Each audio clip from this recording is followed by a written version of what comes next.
Hari Om. Om Samasta Jana Kalyani Niratam Karunamayam Namami Chinmayam Devam Sadgurum Brahma Vidvaram Vasudeva Sutam Devam Kamsa Chanura Mardanam Devaki Paramanandam Krishnam Vande Jagadgurum Tvameva Mata Cha Pita Tvameva Tvameva Bandhuscha Sakha Tvameva Tvameva Vidya Dravidam Tvameva Tvameva Sarvam Amadeva Deva Tvameva Sarvam Gurudeva Deva. Hari Om. So we have analyzed so far the essence of Jiva and the essence of Ishvara and the creation aspect from the Ishvara point, and also touch base on terms of creation from the Jiva point, and in terms of self-realization, what gets eliminated and what remains, and as long as the body, mind, intellect or Jivan Mukta state is. If once the Videha Mukti is, when the Jivan Mukta, the Prarabdha Karma is over, then the body, mind and intellect of the Jivan Mukta drops out and it merges into the universe. So the body, the matter goes into the matter, and the mind also goes into the total mind of the Hiranyagarbha, and the one that is enlivening entity has become one with the whole Brahman. Essentially, this is discussed in the Maitreyi Brahmana by Yajnavalkya says, just as when you immerse a salt crystal into the water of the ocean, says the salt disappears. Now where exactly is the salt? Salt is everywhere now as a part. Once it gets dissolved, it's part of the total of the ocean itself. Same way, what happens to Jivan Mukta when the Jivan Mukta gets liberated, or Deha Mukti occurs when the body drops out, because he already understood that I am not the body. He already understood I am not the mind, and they are all in me, but I am beyond all of them. That understanding is there. Therefore, Aham Brahmasmi, he is identified with the totality way living itself, and therefore he is a totality only, and BMI, which is a product of the Prakriti, goes back to Prakriti. That's all essentially Videha Mukti means. As long as the BMI is there, as though Brahman, Aham Brahmasmi means I am that Brahman. With the knowledge, I can still operate with the local BMI and operate as required, or as the local body, mind and intellect are capable of acting. We already mentioned the local body, mind, intellect is not Sarvavita, is only Sarvajna. That means he understood that I am the totality in the mind, but at the same time he doesn't have the knowledge of all Aparavidya. Whatever the knowledge that mind has, that it keeps that, and that's what is involved in the realization. So a Jivan Mukta is not Ishvara. Jivan Mukta is understood that I am Brahmasmi. That includes Jiva, Jagat and Ishvara, and all that is understood in terms of the analysis wise. Now, how do I gain? Katam pratishtaha. Remember the questions that are posed. Ko nama bandhaha, katamesha agataha, katam pratistasya, katam vimokshaha. So how did it get established, and how do I get liberated? The bondage is identifying myself, the Atma, with Anatmani, with non-Atma, identifying myself with something not myself. So identifying I am this. That's what everybody talks about. I am this, I am this. That means the very I am statement implies is Ajnani. I can operate knowing that I am not this, but I am this for transactional purposes. That is okay. Saying that this is my house, no, and there is no enough space here, and there is enough, knowing very well space is unlimited and is only for convenience, for transaction. This house is different from that house, bathroom is different from kitchen. So even Jnani also will understand that total space is one, at the same time divisions are only for transactional purposes. Same way, transactional purposes, a Jivan Mukta can identify temporarily for transactions or during transactions, otherwise he cannot transact, and therefore for transaction purposes I am writing this one, or I am having this one, or I am having pains in the body, he can say, or I am hungry, I am sleepy, all that modifications of the BMI, he can use the words for communication, knowing very well this is all properties of the body and the indriyas. Indriyartheshu vartante. So Srunvan, Pasyan Srunvan, all those slokas, if you remember, say he is a seer, but at the same time not as really seer. And that what is essentially jnanam involves, and that's what has to be applied. Now we are going to talk about the Panchakosha Vilakshanam. So I am different from Panchakosha. So this now, from then on, we are now going into how I myself get out of this problem. Even though the analysis is clear and understood, but I had to really apply and study to my case, so that this knowledge becomes assimilated and practiced as though that in my transactions it reflects in that process. So here the Viveka Chudamani takes up Panchakosha analysis, five koshas, analysis of five koshas, to show that I am different from five koshas. Why five koshas? What is a kosha? Kosha is translated as a sheath. Sheath is, when you have a sword, the sword is inside the sheath. So it's a protection of the sheath, but it is inner, the sharp, the sword is inside. And that's what essentially is used. But here is kosha is almost innermost essence is myself, and to understand it, I am right now identifying myself with the koshas, panchakoshas, and because I am identifying and therefore getting lost in the identification, analysis of panchakosha becomes important to know what is I am not, so that I can shift my attention to what I am. This is important for a discrimination, because this is viveka is required. So in the discrimination, I have to be extremely careful. What I am not has to be understood. In the what I am not, what exactly I am rejecting, at the same time I am including also. Because Brahman means all inclusive. And what I am rejecting is only superficial, that which are not only attributive, which are not substantive, is only I am rejecting. When I say this is this is all looking at the ring, you say this is a gold. Looking at the bangle, I say this is a gold, and looking at the bracelet, I say this is a gold. Now, even though ring is different from a bangle, is different from a necklace, and so on, but I am only looking at the substantive level and say they are all same, they are all gold, and the weight of the ring and the weight of the bangle and the weight of necklace are same. If I say, that means the gold content is the same in all that.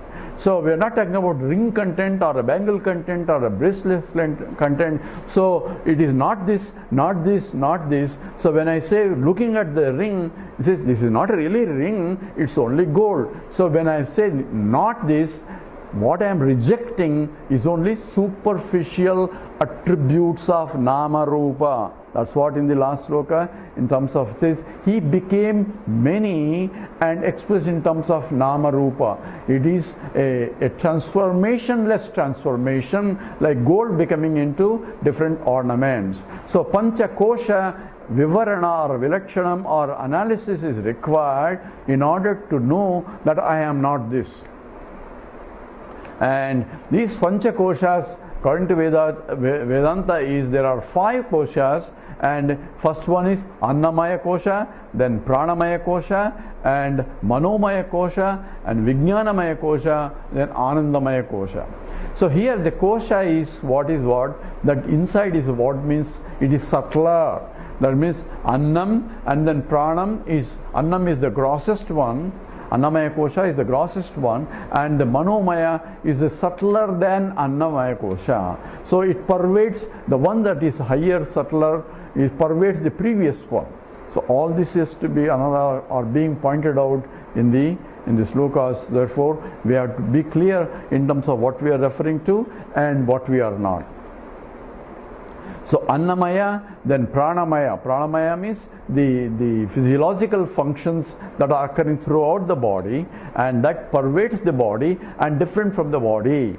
And that's what is Pranamaya. Then Manomaya is the mind, which is the emotional center and the center that collects information from all the five senses, and that is Manomaya Kosha.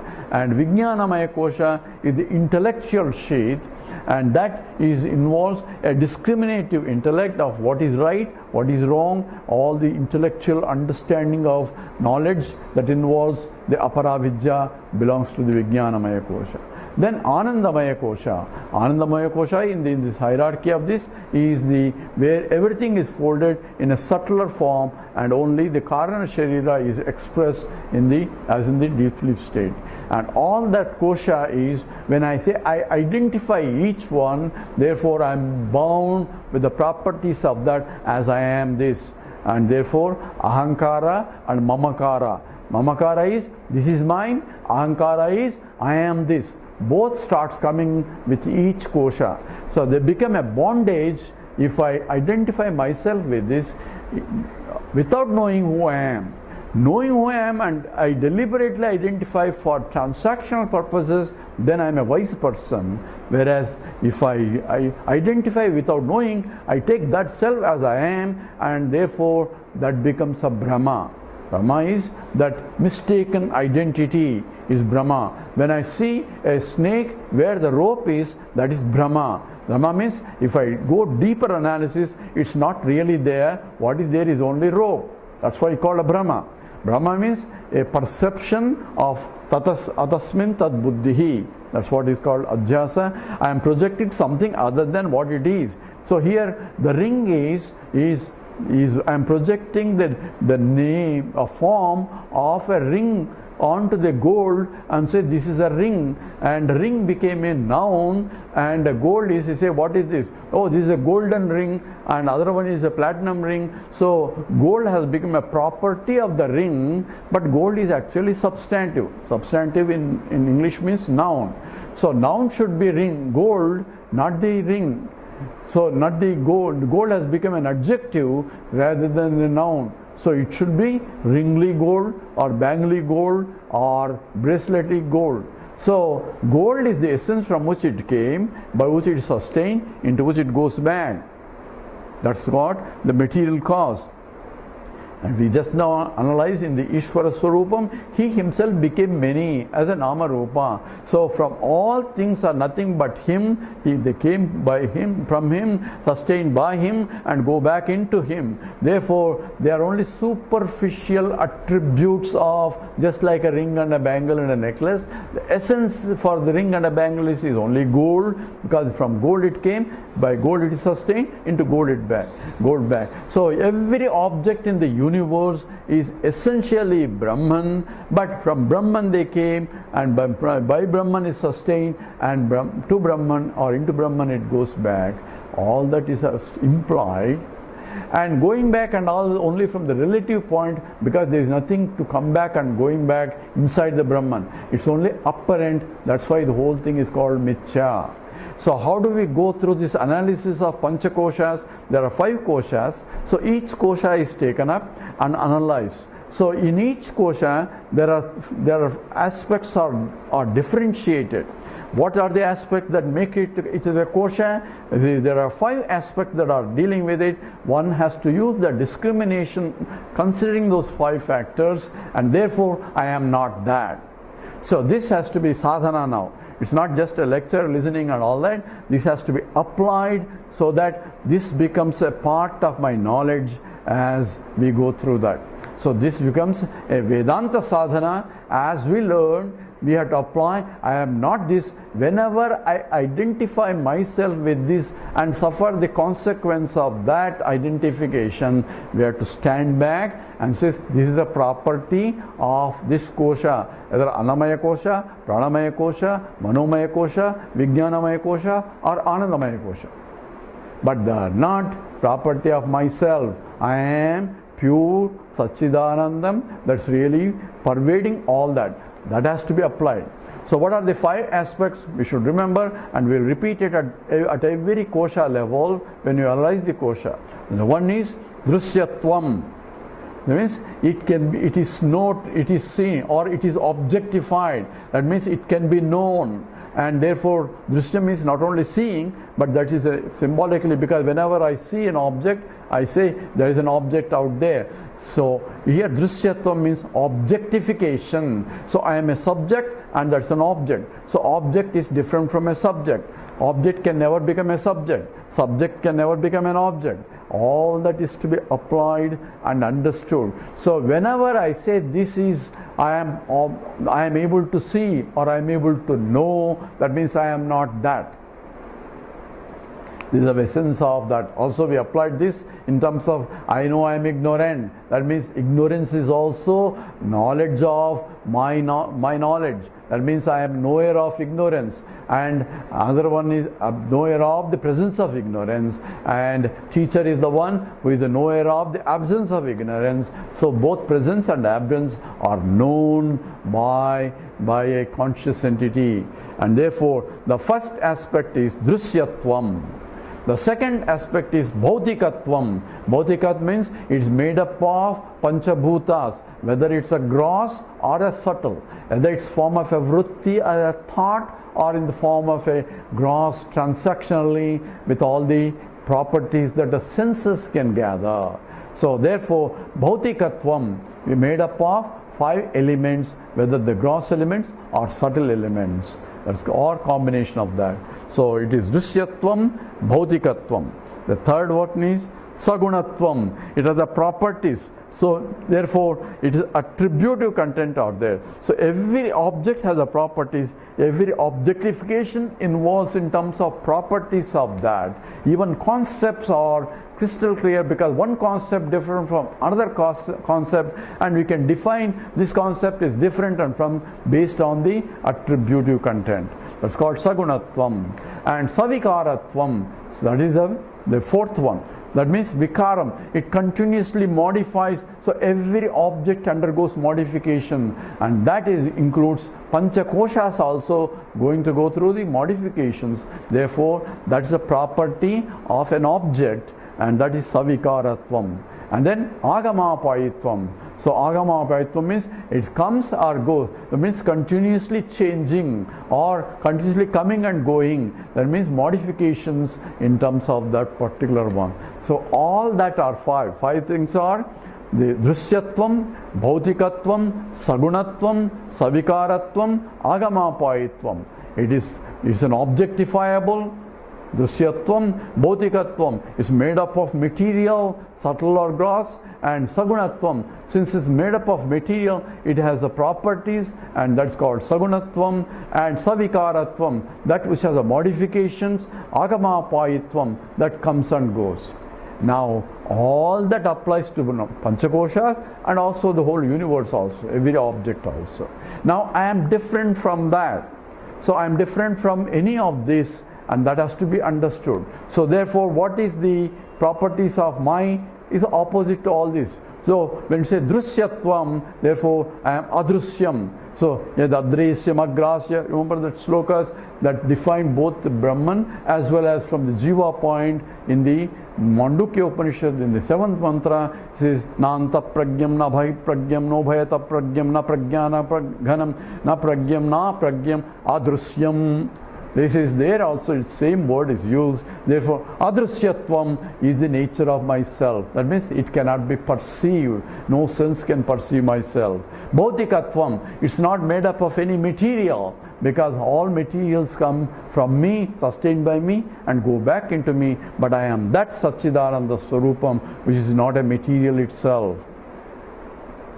Sagunatvam. So opposite of Sargunatvam is Nirgunatvam. So I have no attributes of anything. So I am neither ignorant nor knowledgeable. From my point, I am pure Satchidananda Swarupam. And says Savikaratvam. That means the object is Savikaram. So opposite of the Savikaratvam Atvam means nirvikaraha. So I cannot undergo modifications. That means I am Nitya Swarupam. Only that cannot undergo modifications is infinite, any finite object. Therefore, I am Anantam also.